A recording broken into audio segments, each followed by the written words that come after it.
பிரபஞ்சத்தில் எதை பார்த்தாலும் ஆச்சரியம், அதிசயம். இதையெல்லாம் வடிவமைத்தவன் யார்? இறைவனா?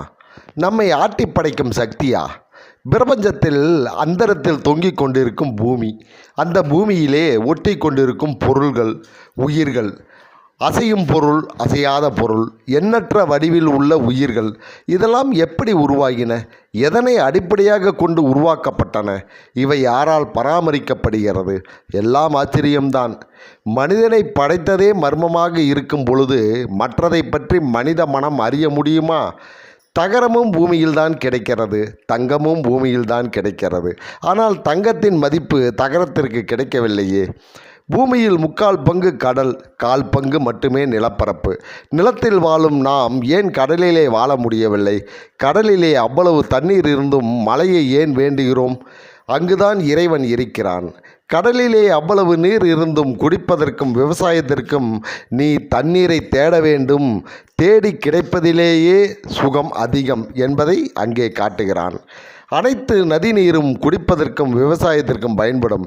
ஆனால் அது ஓரிடத்தில் நிற்பதில்லை, ஓடிக்கொண்டே இருக்கும். அதை தடுத்து நாம் பயன்படுத்தி கொள்ள வேண்டும். கடல் நீர் ஒரே இடத்தில் சங்கமமாகி இருக்கிறது.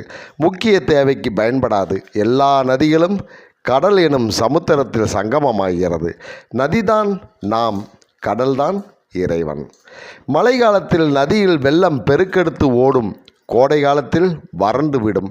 கடலெனும் இறைவன் எந்நாளும் வறண்டு போவதில்லை. பூமி குண்டும் குழியுமாகத்தானே காட்சியளிக்கிறது. குண்டு என்றால் மலைகள், குழி என்றால் கடல்.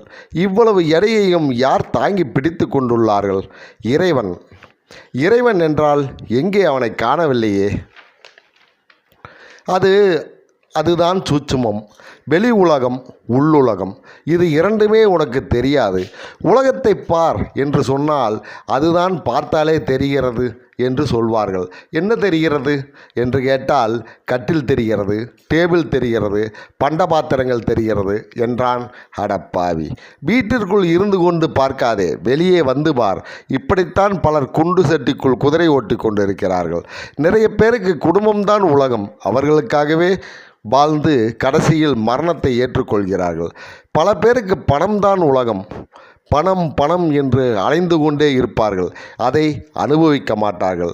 நல்ல துணி போட மாட்டார்கள். நல்ல இடத்தில் வாழ மாட்டார்கள். நல்லதை, பிடித்ததை, ருசியானதை உண்ண மாட்டார்கள். கூட இருப்பவர்களையும் அனுபவிக்க விட மாட்டார்கள்.